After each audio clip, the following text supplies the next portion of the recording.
Hi folks, welcome back to Stony Point Forge. Today I want to talk about my jingle ball blanks, the way they sound when they're done, and the tooling that I've developed over the years. But before that, I want to give John with Back Bear Forge a big thank you for featuring my blanks in one of his YouTube videos. Ever since then, my sales have gone through the roof.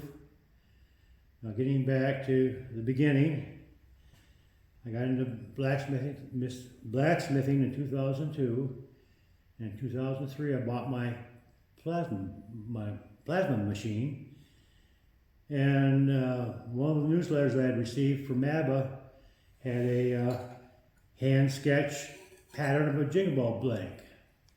So I digitized that and started cutting them out on my machine, and at the time I did not have any internet or any way of trying to figure out how to do this, so I created a pipe wedge to form my jingle ball blanks into. And at the time I was calling this a 2-inch blank because I used a 2-inch ball to form them into a pipe wedge.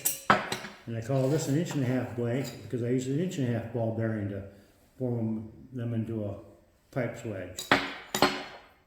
Then over the years, I had gotten the internet in 2009, had my website built by, I paid a kid, 16-year-old kid, $250. He built me a website, and in around 2015, I was surfing the web and I seen that Zoller Forge had a small jingle ball blank. He gave the dimensions of being 2 5/8 square. So I shrunk my pattern down to 2 5/8, cut that out of 1/8-inch material. And at this time I had a swedge block, but I did not have a small enough impression.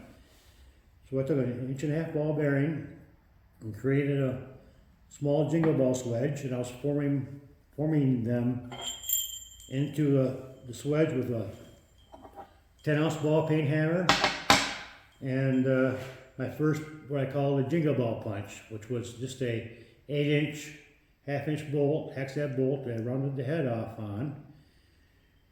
And they had a really nice sound to them. And they were heavy enough material where I could just drill and tap the hole and thread the eye into.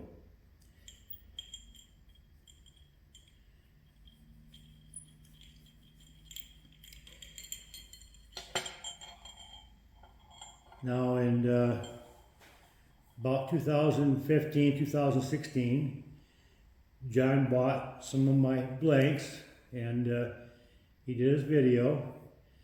And at the time I had some written instructions on how to make these jingle bell pipe wedges and what I used for my balls, and only he formed his into a swedge block. And over the years, I've kind of progressed into just forming my jingle bells into swedge blocks, or jingle bell swedges is what I call. And the next couple of years, I developed my medium 10-gauge blank and my large 10-gauge blank. And I pretty much stopped using the pipe wedges and exclusively went to the swedge block style wedges. And with the bigger blanks, I was really chewing my handle up pretty good on my ball peen hammer, so I went over to Blacksmith Supply and I bought some companion hammers, which works out great for the bigger jingle ball blanks. And I redone my punch. I started using a 8.5-inch carriage bolt. I reshaped the head into a swedge I had made on my fly press, This has an 1.25 inch impression in it. I heat my head up and drive them into here and reshape my heads to an 1.25 inch diameter. And I do not use the ball swedges on when I form my jingle bells. I strictly use a hammer and a ball punch. I start out with forming my lobes first and working my way to the center.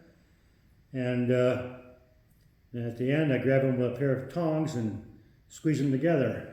And I will eventually do a video of my own on how I do them, but right now I have a step-by-step instructions on my Facebook page, Stony Point Forge & Fabrication. It's pinned to the top of the page, so if you want to take a look at that. Now, if you're going to weld your stem onto, like John did in his video, the best way to do it is the way John did it in his video. But basically, I feel that the small blanks have the best sound. The way they shape kind of changes the sound a little bit. And by having the thicker material, you can actually thread these 1/4-20 and bolt them onto a piece of leather strap.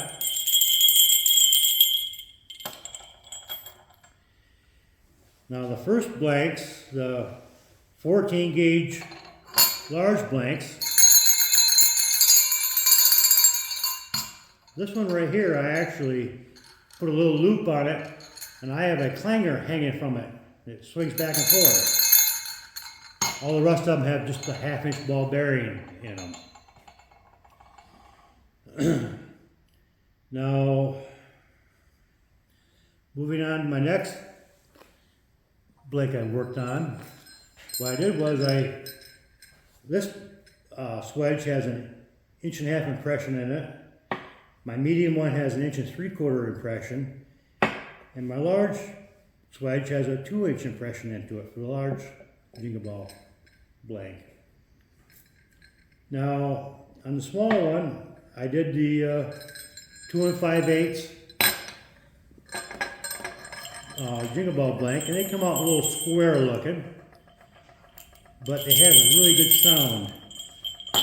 So I took and increased my blank size to 2 7/8, and that gave me a more round jingle bell.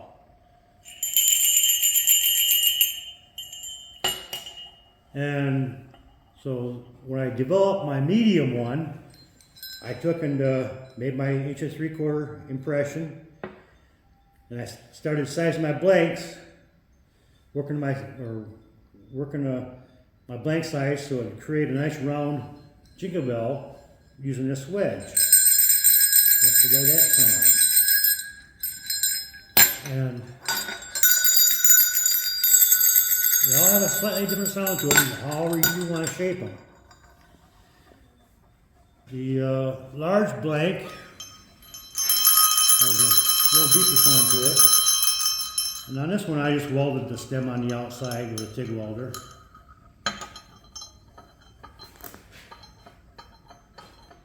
But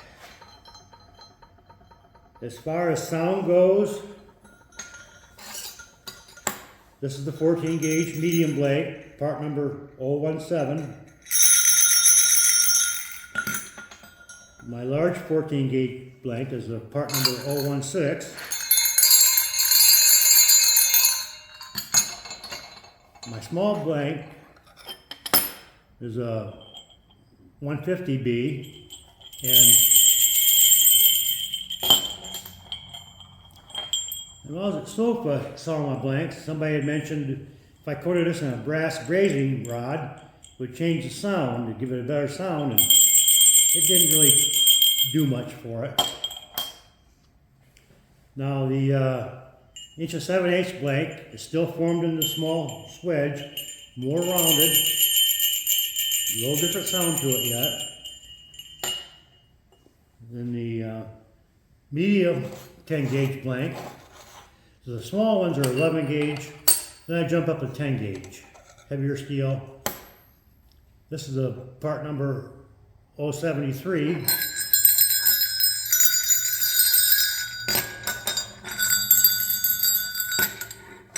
And this one right here, I did a 12 gauge blank.